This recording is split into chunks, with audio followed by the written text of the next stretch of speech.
Pinatay ng sariling asawa ang anak ko sa gitna ng ulan.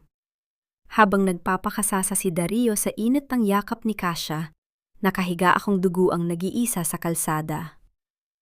Mamatay muna ang anak ko bago kita tulungan. Ang huling dura niya sa aking mukha. Ngunit isang makapangyarihang kamay ang sumagip sa akin upang maging sandata ng paghihigante. Tapos na ang lira na marupok. Isinilang na ang reynang wawasak sa inyong imperyo. Handa na ba kayong makita ang impyernong binuo ninyo? Narito ang unang kabanata ng aking muling pagbangon. Malamig ang hawak ni Lyra sa paborito niyang pluma, habang nakayuko sa isang dokumentong mag-aalis sa kanya ng lahat ng kapangyarihan at yaman sa kumpanya. Tila tumigil ang pag-ikot ng mundo sa loob ng marangyang silid na iyon nang magsalita ang lalaking pinag-alayan niya ng kanyang buong buhay. Pirmahan mo na yan, Lyra, dahil muntik nang mamatay ang anak namin ni Kasia sa panunulak mo. Ang boses ni Dario ay walang bakas na pag-ibig, kundi purong puot at pandidiri. Hindi pa man siya nakakahinga mula sa masasakit na salitang yon, umalingaw-ngaw ang pilit at garalgal na pag-iyak ng kanyang nakababatang kapatid-kapatiran. Nakaupo si Kasia sa isang wheelchair mahigpit na nakahawak sa kanyang tiyan, kahit pa alam ni Lyra na walang namumuong bata sa sinapupunan nito. Ate, I am so sorry. Hindi ko naman gustong kunin ang shares mo. Mangiyak-ngiyak na wika ni Kasia. Ang muka ay ginawang kaawa-awa habang nakasandal sa braso ni Dario. Pero kinailangan ko ng assurance para sa future ng baby namin. Masyado akong na-trauma sa ginawa mo. I just want to feel safe. Wala kang utang na loob. Ang matinis na boses ni Doña Carmen, ang ginang na nag-ampon sa kanya, ay tila punyal na bumaon sa kanyang likuran. Dumuro ang ginang sa kanyang harapan. Pinulot ka lang namin binigyan ng edukasyon at magandang buhay, tapos ito ang igaganti mo sa tunay kong anak. Pirmahan mo na yan para makabawi ka man lang sa kasalanan mo. Ang kapal ng mukha mong mag-inarte pagkatapos mong subukang patayin ang apo ko. Doon ay ramdam ni Lyra ang isang mainit na likidong unti-unting umaagos pababa sa kanyang hita. Ang sarili niyang anak ang sanggol na hindi man lang nalaman ni Dario na dinadala niya ay tahimik na nagpapaalam sa gitna ng kaguluhang ito. Sa sandaling, iyon namatay ang lahat ng emosyon sa kanyang dibdib. Ang mga taon ng pagiging sunod-sunuran ang mga gabi ng pag-asang mamahalin siya bilang isang tunay na kapamilya at ang pagmamahal niya sa lalaking nasa harapan niya, lahat ng iyon ay naging abo. Wala nang luhang pumatak, walang hagulgol na lumabas sa kanyang mga labi. Tanging isang nakakapasong panlalamig na lamang ang pumalit sa kanyang puso. Tinitigan niya ang mukha ng mga taong ito isa-isa. Kinakabisado ang kanilang pagiging makasarili. Kalmado niyang inilapat ang dulo ng pluma sa papel. Mabilis at walang pag-aalinlangang iginuhit niya ang kanyang pangalan upang ibigay ang lahat ng shares na siya mismo ang nagpalago. Binitiwan niya ang pluma sa ibabaw ng lamesa. Hindi siya nagpaliwanag. Hindi siya sumigaw para ipagtanggol ang kanyang sarili.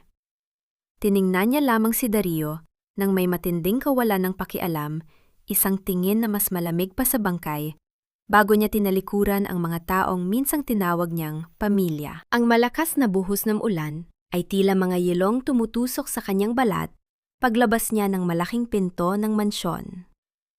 Hiniwa ng malamig na hangin ang kanyang manipis na damit, ngunit mas nangingibabaw ang sakit na nagmumula sa kanyang sinapupunan.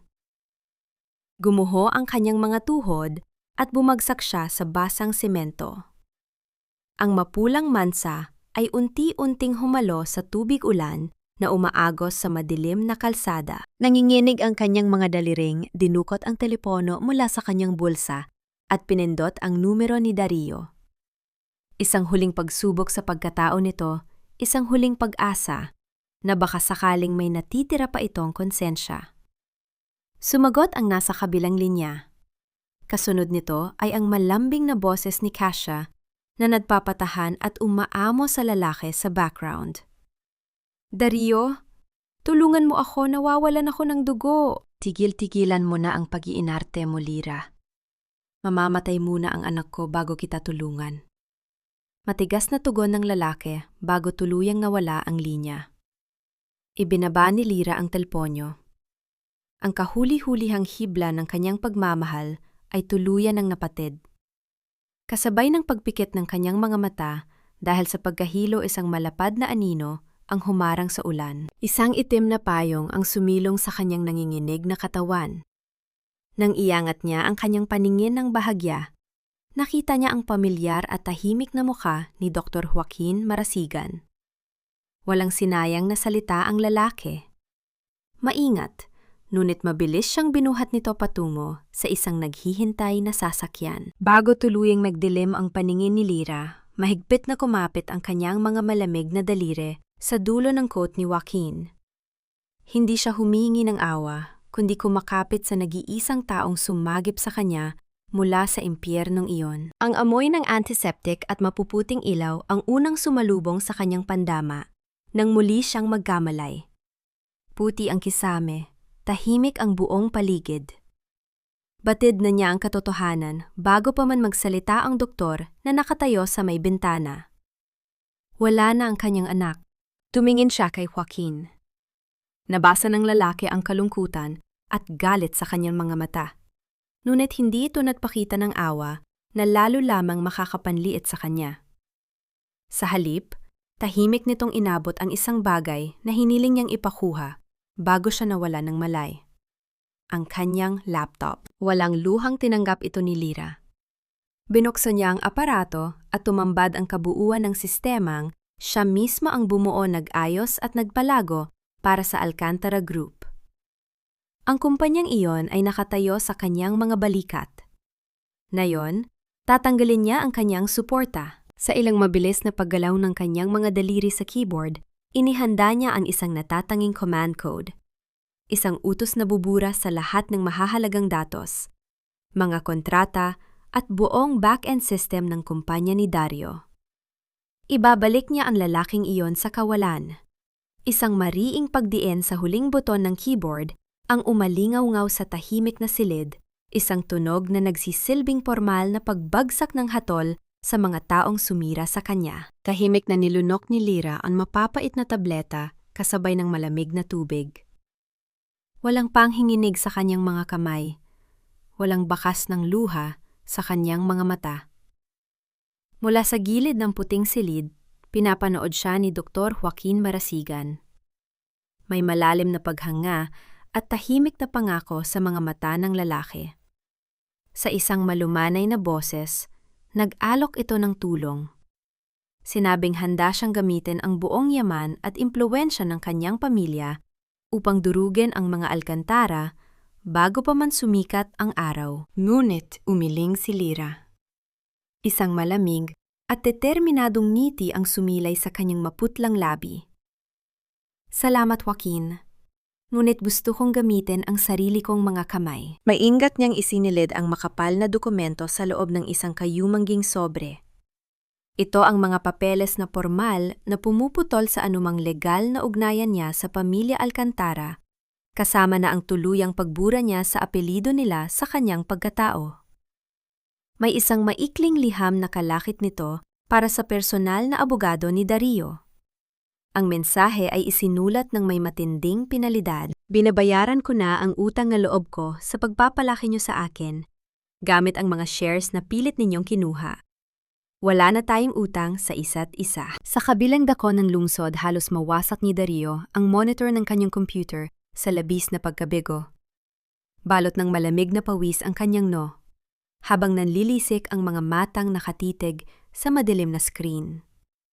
Sunod-sunod na naglalaho ang lahat ng mahahalagang datos listahan ng mga kliyente at mga sikretong kontrata ng Alcantara Group. Ang buong sistemang nagpapanatili sa kanilang yaman ay parang buhangin na dumudulas sa kanyang mga palad. Nakahawak si Kasia sa braso ng lalaki humihikbi at nagpapanggap na labis na nag-aalala para sa kumpanya. Ngunit sa likod ng kanyang mga luha ay isang lihim na pagdiriwang. Nawala na si Lira. Wala nang kahati sa atensyon at tayamanan ni Dario. At iyon lamang ang tanging mahalaga sa kanyang makasariling puso. Isang taon ang mabilis na lumipas. Ang maalat na hangin mula sa karagatan ay humaplos sa mukha ni Lyra habang nakatayo siya sa gilid ng isang marangyanyate. Ang kanyang mahabang buhok na palaging nakatali noon upang hindi makasagabal sa pagtatrabaho para kay Dario, ay ginupit na ng maikli at matalas, perpektong bumabagay sa kanyang bagong pagkatao. Isang mainit na tasa ng kape ang inabot sa kanya mula sa likuran. Pag-abot niya rito, bahagyang nagdikit ang kanilang mga daliri ni Joaquin. Isang tahimik na init ang mabilis na gumapang sa kanyang dibdib, nagbibigay ng kakaibang kilig at seguridad na kailanman ay hindi niya naramdaman sa nakaraan. Hindi na kailangang magsalita ng lalaki. Nanatiling nakatayo si Joaquin sa kanyang likuran, isang matibay na anino na laging nakaalalay, ngunit hindi kailanman nangaagaw ng liwanag. Nabili na ni Mr. X ang panibagong 5% ng shares ng Alcantara mula sa mga nagpapanik nilang investors. Malumanay na ulat ni Joaquin habang pinapanood ang paghampas ng mga alon. Mapait na ngumiti si Lyra at sumimsim sa kanyang kape. Ang hindi alam ni Dario, ang misteryosong Mr. X na unti-unting bumibili at sumasakop sa bumabagsak niyang kumpanya sa nakalipas na mga buwan, ay walang iba, kundi ang taong walang awang itinaboy niya sa ulan. Kinabukasan, ang malawak na boardroom sa sentro ng Makati ay napuno ng bulong-bulungan ng mga pinakamakapangyarihang negosyante sa bansa. Nakaupo si Dario sa dulo ng mahabang mesa maangas na inayos ang kanyang mamahaling kurbata. Puno siya ng kumpiyansa. Sigurado siyang sa kanyang kumpanya mapupunta ang pinakamalaking proyekto ng gobyerno sa taong iyon. Wala siyang pakialam kung sino man ang ipadalang bagong CEO ng kalabang kumpanya. Ngunit natigil ang lahat ng usapan nang bumukas ang mabibigat na pinto ng bulwagan. Ang matalim at ritmikong tunog ng mga takong na tumatama sa makinis na marmol ay tila pumunyet sa katahimikan ng silid. Umangat ang paningin ni Dario. Parang pinutol ang kanyang paghinga nang makita niya ang babaeng naglalakad papasok. Suot ang isang pormal na itim na suit na sumisigaw ng kapangyarihan, may matalas na tingin at hindi matitinag na awtoridad, tumayo si Lyra sa harapan ng lahat. Ang biglaang pagtayo ni Dario ay lumiha ng isang mabigat na alingawgaw dahil sa pag-urong ng kanyang silya sa makinis na sahig, tuluyang bumasag sa pormal na katahimikan ng malawak na silid. Hindi makapaniwala ang kanyang mga mata habang nakatitig sa babaeng pumasok. Nanginig ang kanyang mga panga sa pinaghalong gulat at galit. Lyra, anong ginagawa mo rito, security?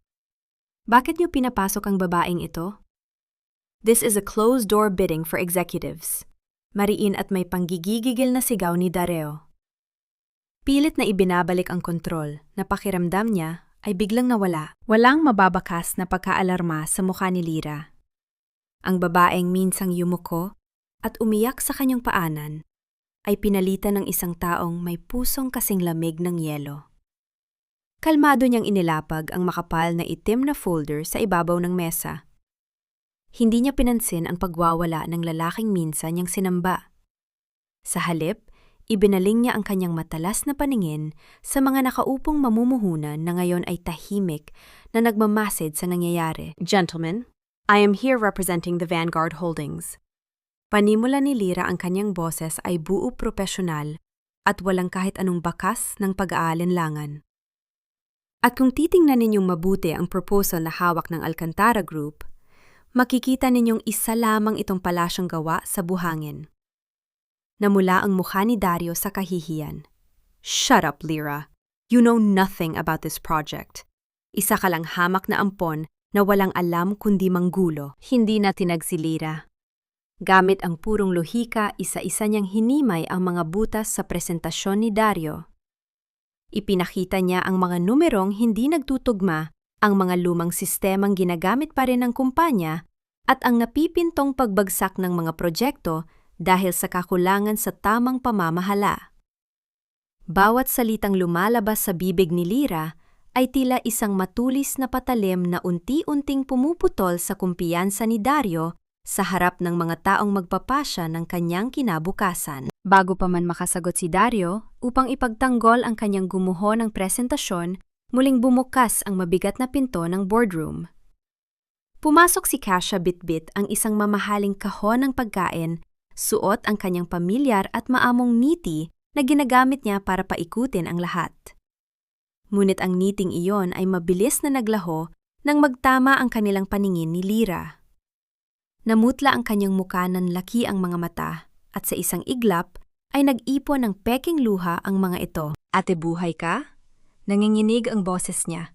Umaalingaw sa buong silid ang pag-iyak na sadyang ginawa upang kunin ang awa ng mga tao. Mabilis siyang tumakbo at kumapit sa braso ni Dario, humihikbi ng malakas. Ate, bumalik ka ba para bawiin si Dario? Ibibigay ko siya, please.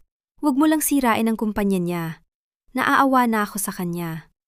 I'm willing to sacrifice my happiness para lang matahimik ka na at mapatawad mo kami. Nagkatinginan ang mga mamumuhunan halatang nakaramdam ng matinding pagkainis at pagkaasiwa sa murang dramang dinala ni Kasia sa isang propesyonal na pagpupulong. Huminto si Lyra sa pag-aayos ng kanyang mga dokumento. Dahan-dahan niyang inangat ang kanyang paningin at tinitigan si Kasia. Walang galit sa kanyang mga mata, kundi isang matinding pandidiri na tila nakatingin sa isang insekto. Huwag kang mag-alala, Kasia.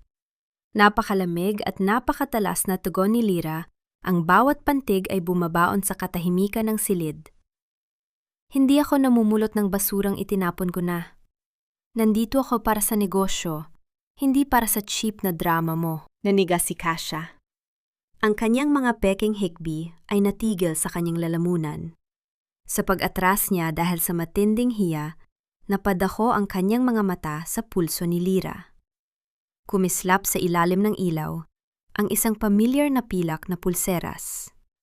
Isang perpektong replika ng pulseras na ninakaw niya noon upang angkinin ang pagliligtas kay Dario. Biglang nangatog ang mga tuhod ni Kasia, balot ng matinding kaba at pagtataka. Alam ba ni Lyra paano nakarating yon sa kanya? Hindi na kailangan ng mas mahabang usapan. Nagkaisa ang mga mamumuhunan na ibigay ang proyekto sa Vanguard Holdings. Ang talim at kahusayan ni Lyra ay walang laban sa emosyonal at walang direksyon pamumuno ni Dario. Nawala kay Dario ang pinakamalaking proyekto ng taon, ang proyektong inaasahan niyang magsasalba sa pabagsak niyang kumpanya. Nang mag-alisan ang mga tao, nanatiling nakatayo si Dario. Mukhang isang binugbog na aso na nawala ng lakas. Lumapit si Lyra sa kanya. Napigil ni Dario ang kanyang hininga. Marahil ay umaasang may natitira pang pagmamahal ang babae para damayan siya. Inabot ni Lyra ang kanyang kamay, ngunit sa halip na haplusin ang mukha ng lalaki, malamig nitong inayos ang naggusot na kwelyo ng suit ni Dario. Isang kilos na mukhang mapagmahal, ngunit nag-uumapaw sa pang-iinsulto. Ayusin mo ang sarili mo, Dario. Muha kang natalo bago pa man magsimula ang laban. Pabulong, ngunit madiin na wika ni Lyra bago siya tuluyang tumalikod at naglakad palabas. Paglabas niya ng gusali, sinalubong siya ng mainit na sikat ng araw. Sa gilid ng kalsada, nakahinto ang isang makintab at itim na sasakyan. Nakasandal doon si Joaquin, may suot na pormal na ngiti na puno ng pagmamalaki. Wala siyang tinanong. Pinagbuksan lamang niya ng pinto, si Lyra, nagbibigay ng tahimik na papuri sa reynang katatapos lamang manalo sa kanyang unang digmaan. Sa loob ng naiwang boardroom, nanggigil si Kasia. Ang kanyang takot ay mabilis na napalitan ng matinding puot. Kinuha niya ang kanyang telpono at tinawagan ang kanyang ina. Ang boses ay puno ng kamandag at pagkabaliw. Ma, nakita ko siya. Gusto niyang sirain ang buhay namin ni Dario. Tawagan niyo ang mga press. Sabihin niyo sa lahat kung gaano siya kawalang utang na loob. Kukunin natin ang simpatya ng publiko at dudurugin natin siya. Ang kanyang mga salita ay tila isang sumpa na umaalingaw-ngaw, nagaanyaya ng isang mas malaking unos nasusubok sa tatag ni Lira na sasalubungin ng nakakapasong liwanag ng mga kamera sa kinabukasan. Ang sunod-sunod na pagkislap ng mga kamera at ang walang patid na pag-ilaw ng mga flash sa labas ng gusali ng Vanguard Holdings ay tila mga nagliliyab na mata ng publikong naghihintay ng iskandalo. Sa loob ng malaking flat-screen TV sa opisina ni Lira, umalingaw-ngaw ang pamilyar at matinis na boses ni Doña Carmen. Umiiyak ang matanda, pilit na pinupunasan ang mga matang wala namang luha habang inaalalayan ng asawa. Pinulot namin si Lira mula sa kawalan. Binigyan namin siya ng pangalan, damit at edukasyon. Tapos ngayon, gagamitin niya ang yaman na kinamkam niya para sirain ang negosyo ng asawa ng tunay kong anak. Ganyan ba ang igaganti niya sa utang na loob niya sa pamilya namin? Nagkakagulo ang buong PR team sa labas ng opisina. Ang walang tigil na pagtunog ng mga linya ng teleponyo at ang mabilis na pagtipa ng mga empleyado sa kanilang mga keyboard ay nagpapahiwatig ng matinding krisis. Ngunit sa loob ng pribadong silid, kalmadong nakaupo si Lira habang humihigop ng mainit na tsaa. Walang bakas ng pangamba sa kanyang mukha. Ma'am Lira, kailangan na po natin maglabas ng official statement. Sinasiraan po kayo ng pamilya Alcantara sa lahat ng news outlets. Tarantang ulat ng kanyang PR manager. Ibinaba ni Lira ang porsela ng tasa. Hayaan niyo sila. Do not release any statement. Hayaan niyong lumaki ang issue hanggang sa paniwalain nila ang buong bansa na sila ang biktima. The higher they fly, the harder they fall. Bago pa man makasagot ang kanyang empleyado, walang pasabing bumukas ang pinto ng opisina. Pumasok si Dario nakapamulsa at may suot na mapagmataas na ngiti. Ang kanyang tindig ay nagpapakita ng maling kumpiyansa na para bang hawak niya muli sa leeg ang babaeng nasa kanyang harapan. Suminya si Lira sa kanyang empleyado na lumabas. Nang sumara ang pinto, nagsalita agad ang lalaki. Look at what you did to our family, Lira. Panimula ni Dario ang boses ay puno ng pambabaliktad at manipulasyon. Sinira mo ang pangalan natin. Pinalabas mo kaming masama. But I can stop this media circus. Kakausapin ko sina mama na tumigil na. Ibayad mo nga lang sa akin ang 30% ng shares mo sa Vanguard at kalilimutan ko na ang ginawa mong pambabastos sa akin kahapon. Para sa pamilya naman ito, Lira. Hindi ka ba naaawa sa mga taong nagpalaki sa'yo? Hindi tumaas ang boses ni Lira. Hindi siya nagpakita ng galit sa lantarang pangingikil ng lalaki. Dahan-dahan niyang binuksan ang drawer ng kanyang mesa at may kinuha siyang isang pahina ng papel. Inilapag niya ito at bahagyang itinulak patungo kay Dario. Bago ka magmalasakit sa mga magulang mo, Dario, malamig na wika ni Lira, ang kanyang mga mata ay nanunuot sa pagkatao ng lalaki. Ipaliwanag mo muna sa kanila kung bakit palihim mong inililipat ang pera mula sa retirement fund nila papunta sa persona nga bank account ni Kasia nan hindi nila alam. Nawala ang ngiti ni Dario. Kinuha niya ang papel at nanlaki ang kanyang mga mata nang makita ang kumpletong bank statement at wire transfer receipts na pilit niyang itinago sa lahat. Namutla ang kanyang mukha at nagsimulang manginig ang kanyang mga kamay. Paano mga kuha ito? Garalgal na tanong ni Dario. Tuluyang naglaho ang kanyang kayabangan. Bago pa man makasagot si Lira, bumukas muli ang pinto.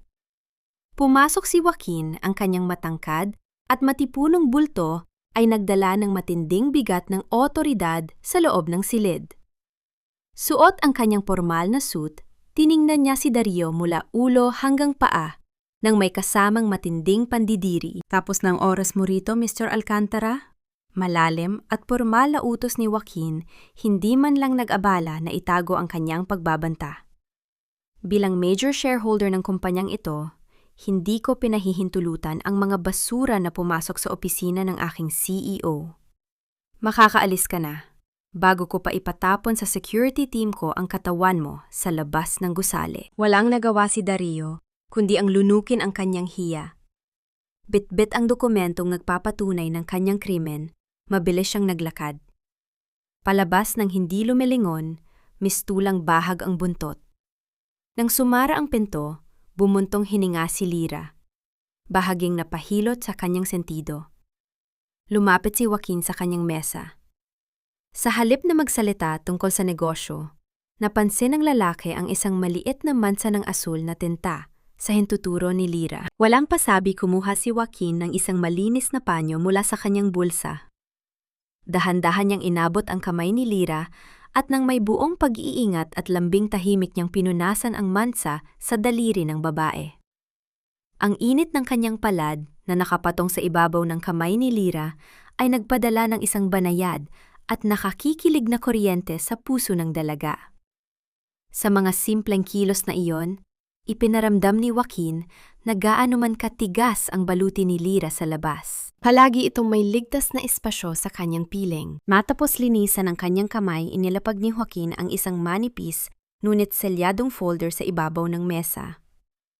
Yan ang resulta ng investigasyon ng private investigator na binayaran ko. Seryosong wika ni Joaquin. Ang mga nakaraan ni Kasia, bago siya inampon ng pamilya Alcantara, mas malala pa sa inaasahan natin. Habang bubuksan pa lamang ni Lyra ang folder, biglang umingay ang telebisyon sa gilid ng kanyang opisina. Isang breaking news ang ipinapalabas. Nasa sentro ng entablado si Kasia, nakasuot ng inosenteng puting damit at nagpapamalas ng kanyang pamilyar na acting. Sa harap ng maraming reporter, ibinabalita ni Kasia ang gaganaping Grand Charity Gala ng mga Alcantara. At sa huling bahagi ng kanyang pagsasalita, tumingin siya ng diretso sa kamera. Gusto ko pong imbitahan ng aking ate Lyra sa aming gala bukas ng gabi.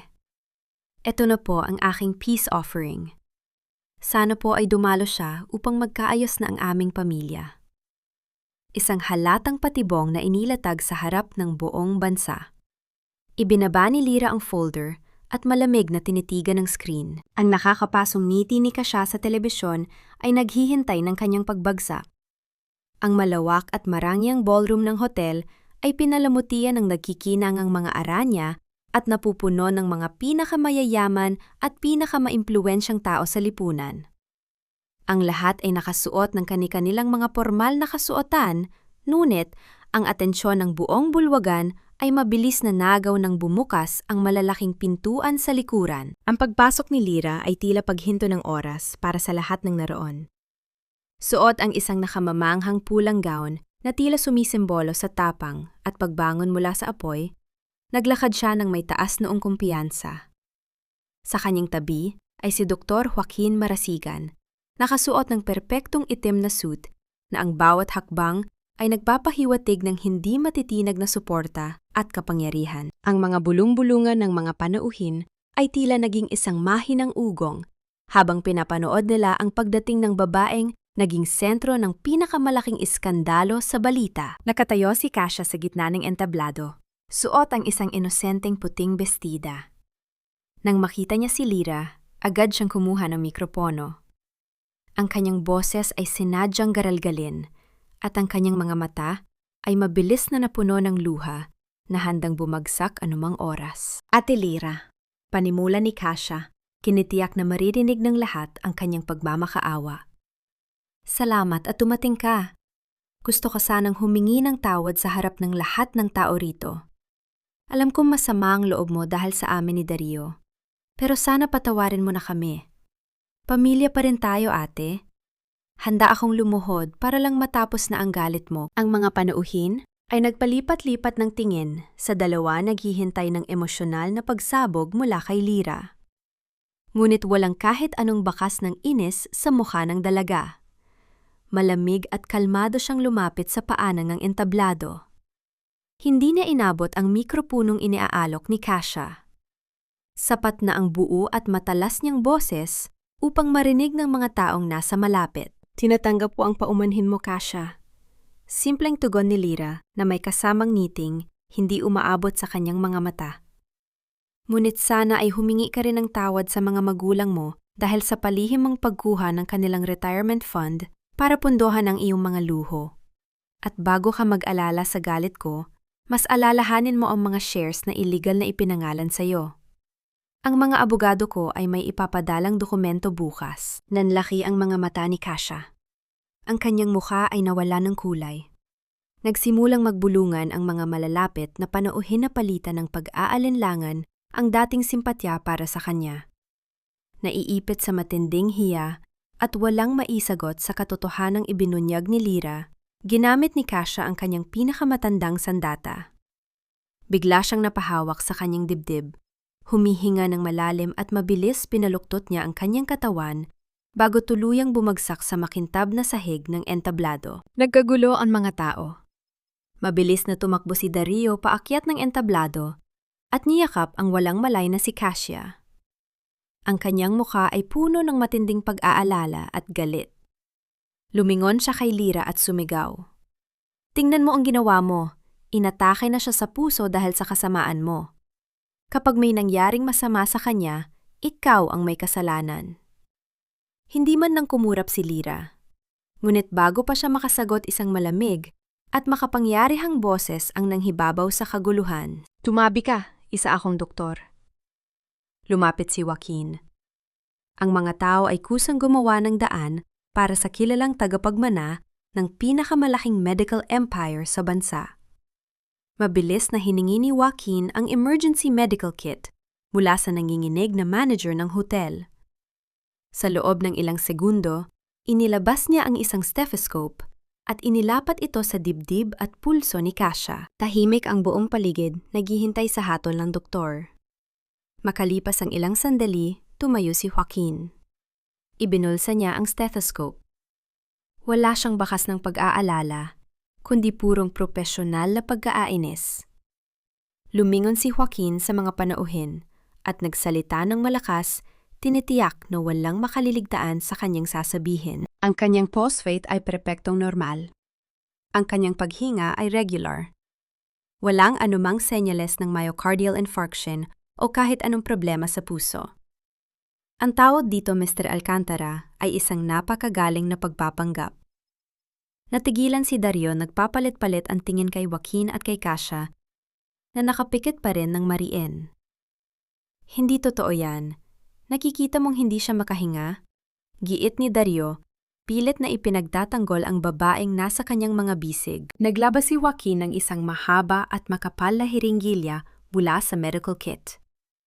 Ang matulis na karayom nito ay kumislap sa ilalim ng ilaw ng chandelier. "Kung iginigiit mong nasa panganib ang buhay niya," malamig na wika ni Joaquin, "kailangan kong itusok ang malaking karayom na ito na may purong adrenaline ng direkta sa kanyang dibdib upang sa pilitang gisingin ang kanyang puso. Ito ay magdudulot ng matinding sakit na parang sinusunog ang laman. Handa na ako." Lumuhod si Joaquin at inilapit ang matulis na karayom sa dibdib ni Kasia. Bago pa man dumampi ang malamig na bakal sa kanyang balat, biglang idinilat ni Kasia ang kanyang mga mata.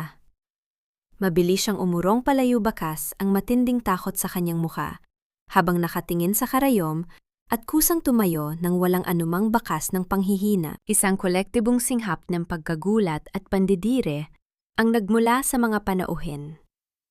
Ang dating awa ng lipunan ay napalitan ng matinding pangungutya. Nakita ng lahat ang katotohanan, ginamit ni Kasia ang sakit upang manipulahin ang sitwasyon at sirain ang reputasyon ng iba. Ang dangal ng pamilya Alcantara ay tuluyan ng nadurog sa gabing iyon. Nakatayo lamang si Dario, blanko ang isip unti-unting. Napagtatanto ang lason na matagal na niyang niyayakap. Tiningnan niya si Kasia na ngayon nanginginig sa hiya, at pagkatapos ay tumingin siya kay Lyra. Nakatayo lamang si Lyra sa tabi ni Joaquin, isang reynang hindi na kailanman maaabot ng kanyang maruruming kamay. Walang sinabing salita sina Lyra at Joaquin. Sabay silang tumalikod at naglakad palabas ng bulwagan, iniiwan ang pamilya Alcantara na malunod sa sarili nilang kahihiyan. Habang nagaganap ang pagbaha ng katotohanan sa gala, sa isang madilim at tahimik na bahagi ng lungsod, isang kahon ang inilapag ng isang hindi kilalang lalaki sa ibabaw ng mesa ng opisina ni Dario. Kinabukasan, pagdating ni Dario sa kanyang opisina na puno ng pagkapagod at kalituhan mula sa nagdaang gabi, bumungad sa kanya ang isang lumang kahon na may bahagyang sunog sa mga gilid. Nanginginig ang kanyang mga kamay nang buksan niya ito. Sa loob ay may isang pamilyar at lumang folder ng ospital. Nang buklatin niya ang mga pahina, tumambad sa kanya ang mga orihinal na medical records na may petsang tumutugma sa taon kung kailan siya nailigtas mula sa sunog. Nakasulat doon ang pangalan ng pasyente, Lyra Villacourt. At sa ibaba nito, ang detalyadong tala ng mga malalalim at permanenteng paso sa buong likuran ng bata dahil sa pagkakasalba sa isang binatilyo mula sa nagliliyab na mansyon. Bumagsak ang folder mula sa panginginig ng kanyang mga kamay. Ang katotohanan ay tulad ng isang matalim na patalim na bumaon sa kanyang isipan. Hawak ni Dario ang nangingitim at bahagyang sunog na papeles habang nakatitig kay Kasia sa loob ng kanilang pribadong kwarto. Ang kanyang mga mata ay puno ng pagtataka at namumuuong duda. Kasi sabihin mo sa akin ang katotohanan. Malamig at seryosong wika ni Dario, inilapag ang record sa mesa. Bakit nakasulat dito na si Lyra ang nagtamo ng malalalim na paso noong gabing yon? Bakit wala man lang kahit isang bakat ng sugat ang likod mo? Biglang napahagulgol si Kasia. Ginamit niya muli ang kanyang sanay na galing sa pagiging biktima. Lumapit siya kay Dario, humawak sa dibdib ng lalaki, habang mabilis na umaagos ang kanyang mga luha. Dario, paano mo nagagawang pagdudahan ako? Garalgal at puno ng sakit na wika ni Kasia. Nasunog din ang balat ko noon. Nagpa-laser at plastic surgery ako sa ibang bansa dahil ayaw kong matakot ka kapag nakita mo ang pangit na sugat sa likod ko. Ginawa ko yon para sa'yo. Bakit mas naniniwala ka pa sa isang lumang papel na pwedeng gawa-gawa lang ni Lyra para sirain tayo? Mahal mo ba talaga ako? O naghahanap ka lang ng dahilan para balikan siya? Natigilan si Dario. Ang mga luha at salita ni Kasia ay muling nagdulot ng kalituhan sa kanyang isip, ngunit ang binhi ng duda ay naitanim na ng malalim. Kinabukasan din, palihim na kumuha si Dario ng isang private investigator upang hanapin ang lumang ospital na nag-ingat ng mga orihinal na logbook mula sa gabing naganap ang sunog. Samantala sa tahimik at pribadong tanghalan ng opisina ni Lyra, bahagyang naingat ang daliri ng dalaga dahil sa matalas na gilid ng isang formal na dokumento. Isang maliit na patak ng dugo ang lumabas sa kanyang balat. Bago pa man makakuha ng tissue si Lyra, mabilis na hinawakan ni Joaquin ang kanyang kamay. Inilabas ng doktor ang isang maliit na kit mula sa kanyang bag. Maingat banayad at puno ng pagmamahal niyang linisan ang maliit na sugat sa daliri ni Lyra bago ito nilagyan ng band-aid. Sa sobrang lapit ng kanilang mga muka, nararamdaman ni Lyra ang mainit na paghinga ni Joaquin. Ang mabilis at pantay na tibok ng puso ng lalaki ay nagpadala ng kakaibang kuryente sa kanyang katawan. Walang mahalay na galaw, ngunit ang matinding emosyon at pagpapahalaga sa mga mata ni Joaquin ay nagdulot ng matinding kilig sa kaibuturan ng puso ni Lyra. Nabili ko na ang ospital na hinahanap ni Dario, mahinang wika ni Lyra habang nakatitig sa malalalim na mata ni Joaquin. Lahat ng orihinal na dokumento at mga lumang doktor na nakasaksi sa sunog ay nasa ilalim na ng kontrol natin. Naglalakad si Dario patungo sa bitag na ako mismo ang nagmamay-ari. Ngumiti ng bahagya si Joaquin. Bago siya tumayo upang magpaalam, dahan-dahan niyang iniyuko ang kanyang ulo at inilapat ang isang matamis at matagal na halik sa noo ni Lyra. Matulog ka ng mahimbing ngayong gabi, Lyra. Pabulong na wika ni Joaquin, puno ng respeto at pangako ng proteksyon. Ako ang magiging sandata mo laban sa kahit kanino. Sa kabilang banda, ramdam ni Kasia ang papalamig na pakikitungo ni Dario. Sa matinding takot na maiwang walang-wala kapag nalaman ng lalaki ang buong katotohanan, palihim na binuksan ni Kasia ang accounting system ng Alcantara Group. Ginamit niya ang mga lumang password na naiwan upang maglipat ng napakalaking halaga ng pera patungo sa isang pribado at nakagagaranti ang account bilang kanyang exit strategy. Ngunit hindi niya alam na ang bawat pagpindot niya sa keyboard ay agad na lumabas sa monitor ng laptop ni Lyra. Ang lihim na back-end system na inilagay ni Lyra noon ay mabilis na nag-record ang pagnanahaw ni Kasia. Hindi ito pinigilan ni Lyra. Pinabayaan niya ang kalaban na maghukay ng sarili nitong libingan. Pagkalipas ng 2 araw, isang mamahaling sobre na may ginintuang gilid ang pormal na inihatid sa mesa ni Lyra. Ito ay ang opisyal na imbitasyon para sa grand engagement party ina Dario Alcantara at Kasia Villacorte. Ngunit sa loob ng sobre, may isang maliit na papel na naglalaman ng sulat kamay ni Dario. Kailangan nating mag-usap, Lyra. Alam ko na ang totoo. Malamig na tinitigan ni Lyra ang sulat. Dahan-dahan niyang inipon ang papel sa kanyang palad at inilukot ito hanggang sa lumiha ito ng mahinang tunog ng nayuping karton. Isang matalim na katatakot at walang kaluluwang ngiti ang gumuhit sa kanyang mga labi. Sa madilim at malamig na basement parking lot ng Vanguard Holdings, nag-aabang si Dario sa tabi ng sasakyan ni Lyra. Nang bumukas ang pinto ng elevator at lumabas si Lyra, mabilis na humakbang si Dario mula sa mga anino. Ang kanyang mga mata ay pulang-pula na mamaga sa magdamag na pag-iyak at may hawak siyang matinding pagsisisi. Lyra, please pakinggan mo ako. Pagsusumamo ni Dario, nanginginig ang kanyang boses habang humaharang sa daan ng dalaga. Nakarating ako sa St. Jude Hospital. Nakita ko ang orihinal na talaan. Ikaw pala ang nagligtas sa akin sa apoy noon. Bakit mo itinago sa akin? Bakit mo hinayaang paniwalaan ko ang mga kasinungalingan ni Kasia? Tumingin si Lyra sa kanya nang may matinding panlalamig. Walang kahit isang hibla ng awa sa kanyang puso. Itinago ko. Hindi ko itinago, Dario.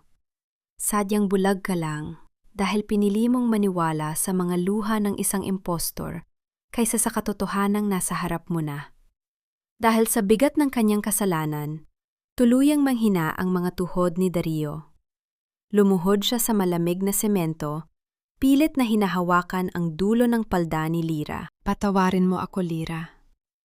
Patawarin mo ako sa lahat ng sakit na idinudulot ko sa iyo. Iiwan ko si Kasia. Hindi ko itutuloy ang engagement party bukas. Mag-umpisa tayo muli, please. Ikaw lang ang mahal ko. Mabilis na umatras si Lyra, hinaya ang mahulog ang mga kamay ni Dario sa hangin. Sa harap ng lumuluhod na lalaki, marahan, ngunit may paghamak na pinagpag ni Lyra ang dulo ng kanyang palda, kung saan ito hinawakan ni Dario na tila nagtatanggal ng isang maduming alikabok. Ang pagmamahal mo, Dario, ay kasing dumi ng sapatos na suot mo ngayon. Napakalamig na wika ni Lyra, bawat salita ay may dalang matalim na hiwa. At ang basurang itinapon ko na kailanman ay hindi ko na muling pupulutin. Sa tingin mo ba ay mababawi ng mga luha mo ang mga taon ng pang-aapi ninyo sa akin?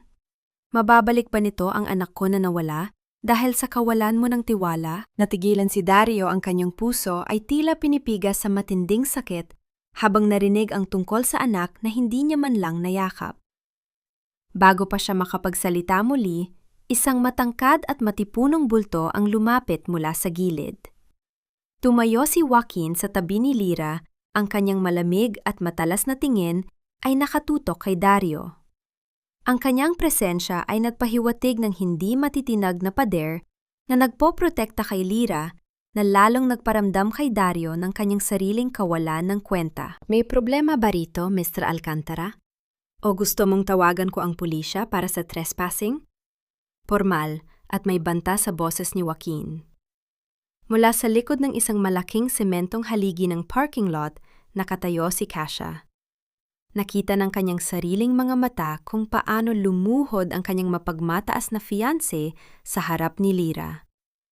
Ang takot na mawala, ang lahat ang yaman, ang karanyaan, at ang lalaking ginamit niya upang umangat ay mabilis na napalitan ng isang mapanganib at baliw na galit. Sumakay si Lyra sa kanyang sasakyan, habang si Joaquin ay sumunod sa sarili nitong kotse upang ihatid siya ng ligtas sa kanyang pag-uwi. Ngunit bago sumara ang bintana ni Lyra, binigyan niya si Dario ng isang huling tingin. Pumunta ka sa engagement party niyo bukas, Dario. Dahil may ibibigay akong huling regalo sa inyo. Habang umaalis ang sasakyan ni Lyra, pumasok si Kasia sa loob ng kanyang sariling kotse nang may nanginginig na mga kamay. Kinuha niya ang kanyang telepono at mabilis na tinawagan ang isang numero gamit ang pirang palihim niyang ninakaw sa Alcantara Group. Gawin mo na ngayon, nanginginig, at puno ng kamandag na utos ni Kasia sa kausap. Gusto ko siyang mamatay bago sumapit ang umaga. Siguraduhin mong hindi na siya makakarating sa party bukas. Patayin mo si Lyra Villacourt. Makalipas ang kalahating oras, habang binabagtas ni Lyra ang isang madilim at tahimik na kalsada, patungo sa kanyang subdibisyon, isang maingay na ugong ng makina ng motorsiklo ang biglang sumulpot mula sa kanyang likuran. Walang ilaw ang motorsiklo, at mabilis itong sumabay sa gilid ng kanyang sasakyan. Bago pa man makatapak si Lyra sa preno ang motorsiklo, ay biglang sumalpok ng bahagya sa gilid ng kanyang kotse. Dahilan upang mawala ng direksyon ang sasakyan at huminto sa gilid ng madilim na kalsada. Bumaba ang driver ng motorsiklo, suot ang isang itim na helmet. Nadlakad ito patungo sa pinto ni Lyra habang may hawak na isang matigas at metal na bagay. Itinaas ng lalaki ang kanyang kamay upang basagin ang salamin ng bintana ng sasakyan. Ang matunog na pagkasira ng salamin ay lumikha ng ulan ng maliliit na bubog na tuluyang bumasag sa katahimikan ng gabi. Ang lalaking bumasag sa salamin ng bintana ng sasakyan ay nagulat nang makitang hindi si Lyra ang nasa loob ng tsuper. Isang mabilis at sanay na kamay ng isang security guard ang humawak sa kanyang braso, binaluktot ito at itinulak ang lalaki sa semento. Sa loob ng ilang segundo, ang madilim na kalsada ay napuno ng malalakas na tunog ng sirena at ang naglalakihang ilaw ng mga sasakyan ng pulisya. Si Joaquin, na matagal nang naghihinala sa mga kilos ni Kasia, pagkatapos mapansin ang pagkawala ng pondo ng kumpanya, ay naglagay ng sarili niyang mga tauhan upang maging pain gamit ang decoy na sasakyan ni Lyra. Ang mga bayarang lalaki ay mabilis na napusasan. Dahil sa matinding takot sa batas, agad na kumanta ang isa sa kanila, si Kasia Villacorte. Siya ang nagbayad sa amin. Ginamit niya ang pera ng Alcantara Group para ipapatay si Lyra. Ulat ng nakaposas na hitman sa mga pulis. Samantala, sa loob ng isang ligtas at marangyang silid ng hotel na pagmamay-ari ng pamilya ni Joaquin, nakatayo si Lyra sa tapat ng malaking bintana, nakatitig sa mga ilaw ng lungsod. Sa unang pagkakataon, nakita ni Joaquin ang bahagyang panginginig ng mga kamay ng dalaga. Hindi siya nanginginig sa takot para sa sarili niyang buhay. Ang biglaang pag-atake sa kalsada ay nagdala muli ng masakit na alaala ng gabi kung kailan siya nawala ng anak sa gitna ng bagyo. Ang pakiramdam ng kawalan ng kapangyarihan habang dahan-dahang nawawala ang kanyang sanggol. Dahan-dahang lumapit si Joaquin mula sa likuran. Maingat niyang binalot ang isang makapal at mainit na kumot sa mga balikat ni Lyra. Nang maramdaman ang presensya ng lalaki, tila husang bumigay ang matigas na baluti ni Lyra. Niyakap siya ni Joaquin mula sa likod, isinandal ang katawan ng dalaga sa kanyang matipunong dibdib. Ipinatong ni Joaquin ang kanyang muka sa buhok ni Lyra, nilalanghap ang bango nito habang pinapakalma ang nanginginig na katawan ng dalaga. Nandito ako, Lyra. Pabulong na wika ni Joaquin, ang kanyang mainit na hininga ay humaplos sa buhok ni Lyra, nagdadala ng matinding kilig at kapayapaan sa kanyang puso. Hinding-hindi ko hahayaang masaktan ka muli. Ako ang magiging pader mo laban sa kanila. Ipinikit ni Lyra ang kanyang mga mata, hinaya ang malunod ang kanyang sarili sa seguridad at pagmamahal na ibinibigay ni Joaquin. Alam niyang, sa piling ng lalaking ito, hindi niya kailangang maging malakas palagi. Sa kabilang banda si Dario ay walang alam sa naganap na tangkang pagpatay. Naroon siya sa kanyang opisina, madilim ang mukha, habang tinitingnan ang mga detalye ng gaganaping grand engagement party bukas. Ang kanyang isip ay may ibang plano. Nagpasya siyang gagamitin ang mismong party na yon upang hayagang ipahiya si Kasia, kanselahin ang kasal at ibunyag ang lahat ng pagnanakaw nito sa harap ng mga mamumuhunan. Ngunit ang hindi niya alam, may mas malaking bagyo ang naghihintay sa kanya. Nang sumapit ang gabi ng pagtitipon, ang maranyang ballroom ay napuno ng mga formal na bisita. Pumasok sina Dario at Kasia na magkahawak kamay. Nakanghiti si Kasia ng malapad, iniisip na patay na si Lyra, at sa wakas ay nakuha na niya ang lahat ng kanyang pinangarap. Nang mamatay ang mga ilaw para sa inaasahang prenuptial video ng magkasintahan, ang lahat ng mata ay nakatutok sa malaking LED screen sa gitna ng entablado. Ngunit sa halip na ang kanilang mga larawan ng pag-ibig ang screen, ay biglang nagpakita ng magulong takbo ng mga guhit-guhit at ang maingay na tunog ng walang koneksyong signal ng telebisyon. Ang nagugulong mga linya sa malaking LED screen ay unti-unting napalitan ng isang napakalinaw na bidyo. Ngunit hindi ito ang inaasahang prenuptial video ni Dario at Kasia. Ito ay ang restored na kuha ng CCTV sa tapat ng mansyon ng pamilya Alcantara. 1 taon na ang nakalilipas, natahimik ang buong bulwagan. Ang tanging maririnig lamang ay ang malinaw na boses mula sa mga speaker ng ballroom. Ito ang tawag sa telepono ni Lyra kay Dario, noong gabing pinalayas siya sa gitna ng bagyo. Dario, tulungan mo ako. Nawawalan ako ng dugo. Kasunod nito ay ang naging tugon ni Dario na umalingaw-ngaw sa buong silid. Tigil-tigilan mo na ang pag-iinarte mo, Lyra.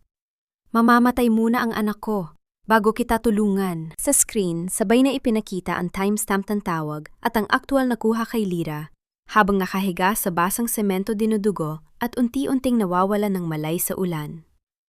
Isang kolektibong singhap ng matinding gulat at pandidiri ang nagmula sa mga mararangyang panauhin.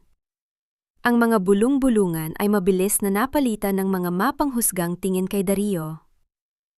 Diyos ko, buntis si Lyra noon. Pinabayaan niya ang sarili niyang asawa at anak sa ulan. Naniga si Dario sa kanyang kinatatayuan.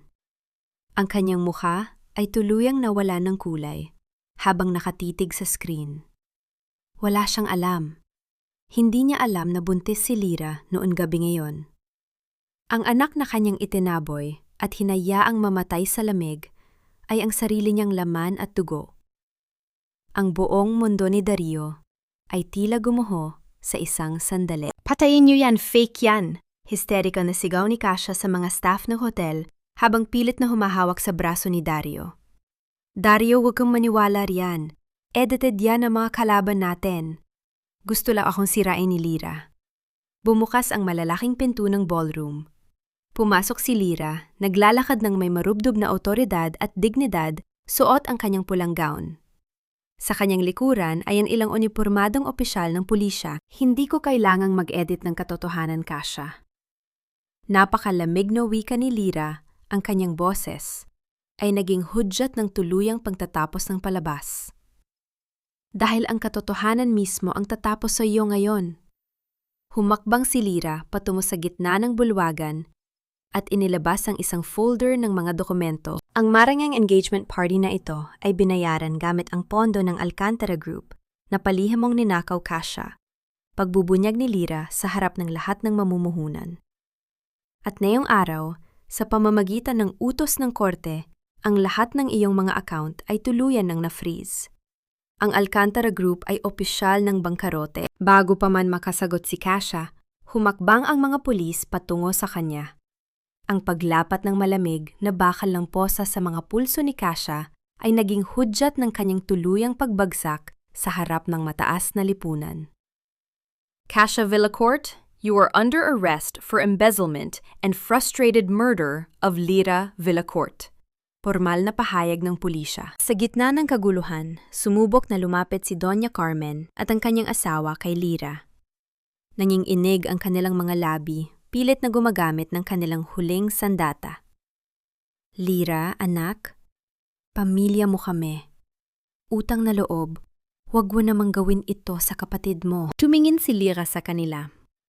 Isang blanko walang pakialam at napakalamig na tingin lamang ang kanyang ibinigay. Walang galit, walang pot, kundi purong kawalan ng koneksyon. Dahil sa tinging iyon, napaurong ang mag-asawa sa matinding hiya tuluyang na pagtanto na wala na silang hawak, na kahit anong kapangyarihan kay Lyra. Gumuho si Dario sa sahig sa harap ni Lyra. Humawak siya sa kanyang ulo habang walang tigil ang pag-agos ng kanyang mga luha. Nagsimula niyang hampasin ang kanyang sariling dibdib sa tindi ng dusa at pagsisisi dahil sa pagkawala ng kanyang anak at ng babaeng tunay na nagligtas sa kanya.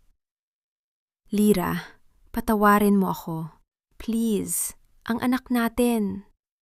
Pagmamakaawa ni Dario sa gitna ng kanyang mga hitpi. Nakatayo si Lyra. Sa kanyang harapan tinitingnan ang lalaking minsan niyang iniyakan na ngayon ay basang-basa sa sarili nitong luha sa sahig.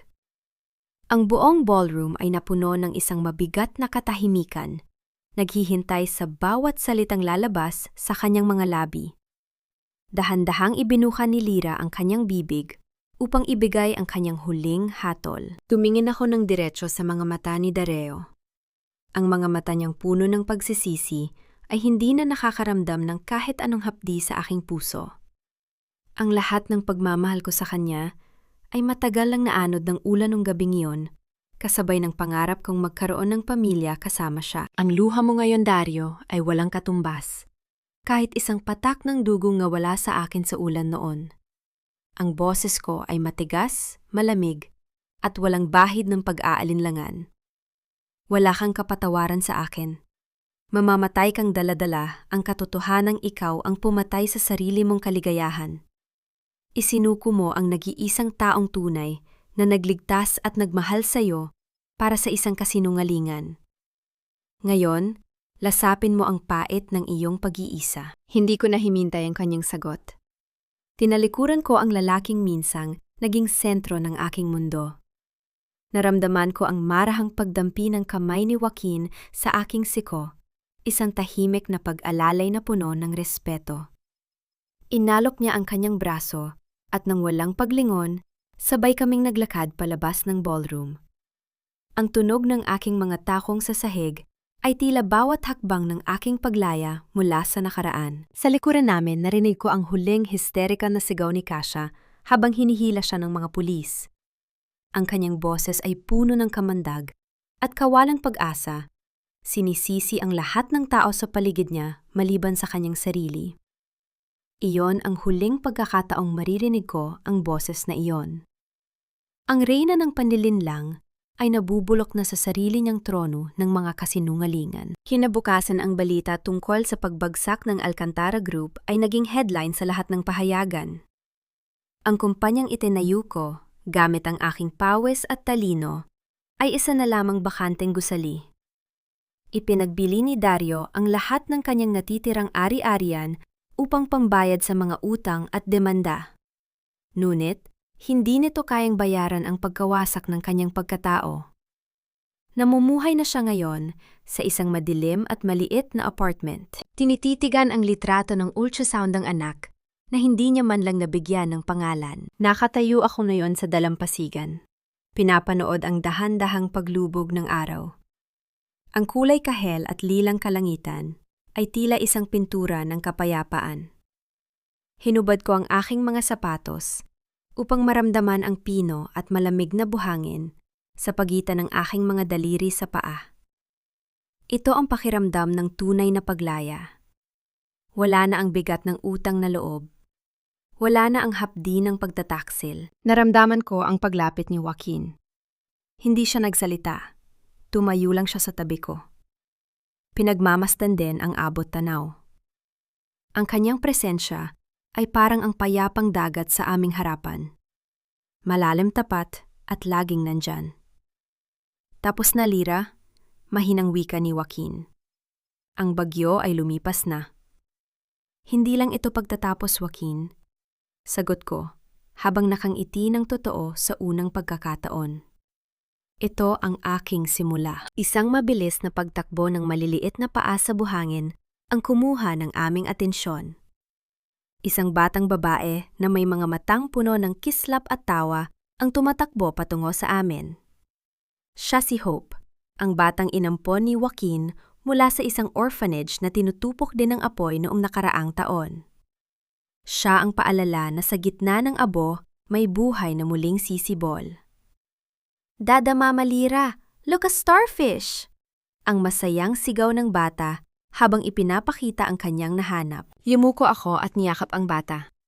Ramdamang init ng kanyang maliit na katawan. Tumingin ako kay Joaquin at sa kanyang mga mata, nakita ko ang tahanang matagal ko nang hinahanap. Ang yelo sa aking puso ay tuluyan ng natunaw, hindi dahil sa pagpapatawad sa mga taong nanakit sa akin, kundi dahil sa pagmamahal sa sarili ko at sa mga taong tunay na nagpapahalaga sa akin. Ang alon ay dahan-dahang humahalik, sa pampang tinatangay ang huling mga bakas ng aking mga yapak sa buhangin na tila binubura ang bawat pait ng kahapon. 5 taon na ang lumipas mula nang mawala ng saysay ang apleydong Alcantara sa aking pagkatao.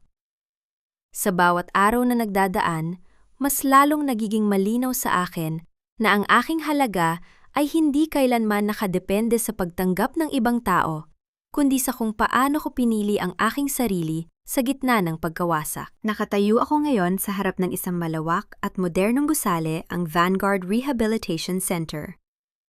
Ito ang aking proyekto, isang lugar para sa mga kababaihang dumaan sa matinding pang-aapi at pilit na ibinangon ang kanilang mga sarili mula sa abo. Hindi ito itinayo sa galit, kundi sa katarungan at tagumpay na aking nakamit. Sa bawat paghakbang ko sa loob ng gusaling ito, nararamdaman ko ang tibay ng aking mga paa na hindi na muling mangangatog sa harap ng sinumang mapang-api. Madalas akong tanungin ng mga tao kung napatawad ko na ba sila. Ang sagot ko ay palaging iisa. Hindi ko tungkulin ang magpatawad sa mga taong kailanman ay hindi humingi ng tawad ng may katapatan. Hindi ko pinatawad si Kasia na ayon sa huling balitang natanggap ko ay nananatiling nabubulok sa likod ng rehas, lalong nilalamon ng kanyang sariling inggit at pot. Hindi ko rin pinatawad si Dario. Nabalitaan kong naging isa na lamang siyang anino ng kanyang nakaraan. Isang lalaking nalunod sa alak at dusa. Tinititigan ang mga lumang larawan ng isang buhay na siya mismo ang sumira. Ang kanilang kapalaran ay hindi ko na problema. Yon ay ang hatol ng tadhana na tinawag nilang karma. Ngunit ang pinatawad ko ng buong puso ay ang aking sarili. Pinatawad ko ang aking sarili sa panahong hinayaan kong tapakan ang aking dangal at sa mga sandaling naniwala akong kailangan kong magdusa para lamang mahalin. Ang kapayapaang tinatamasa ko ngayon ay hindi nanggaling sa paglimot, kundi sa pagtanggap. Natagpuan ko ang tunay na katahimikan sa bawat gabing hindi na ako umiiyak, sa bawat umagang gumigising ako na ang puso ay puno ng plano para sa kinabukasan. Nakita ko ang kapayapaan sa mga mata ni Joaquin, ang lalaking hindi kailanman humingi ng pruweba sa aking katapatan dahil alam niyang sapat na ang aking pagkatao. Naramdaman ko ang marahang pagdampi ng isang maliit na kamay sa aking palad. Si Hope, ang aming anak, ay nakatingin sa akin ng may malawak na ngiti habang hawak ang isang sertipiko ng kanyang pagtatapos sa kinder. Sa kanyang likuran, nakatayo si Joaquin, ang kanyang mga mata ay nag-uumapaw sa pagmamalaki at pagmamahal. Inakbayan niya ako at sa init ng kanyang yakap, alam kong nasa tamang lugar na ako. Ang aming tahanan ay hindi binuo mula sa mga pangahong napako, kundi sa respeto, tiwala, at pag-ibig na walang hinihining kapalit. Ang pinakamahalagang aral na aking natutunan ay simple. Ang tunay na pag-ibig ay hindi kailanman hihingi sa iyo na magdugo o magtiis ng pasakit para lamang patunayan ang iyong halaga. Ang pag-ibig ay hindi isang latigo na nag-iiwan ng sugat, kundi isang kamay na humahawak sa iyo kapag pagod ka na at isang boses na nagsasabing, sapat ka, higit ka sa sapat. Ang aking kwento ay hindi tungkol sa kung paano ako naging biktima, kundi kung paano ako naging arkitekto ng sarili kong kaligayahan. Nang muling humampas ang hangin sa aking mukha, hindi na ito malamig at nakapapaso. Ito ay isang banayad na paalala na ang bagyo ay matagal nang natapos at ang liwayway na aking hinintay ay narito na maliwanag at hindi na muling magdidilim.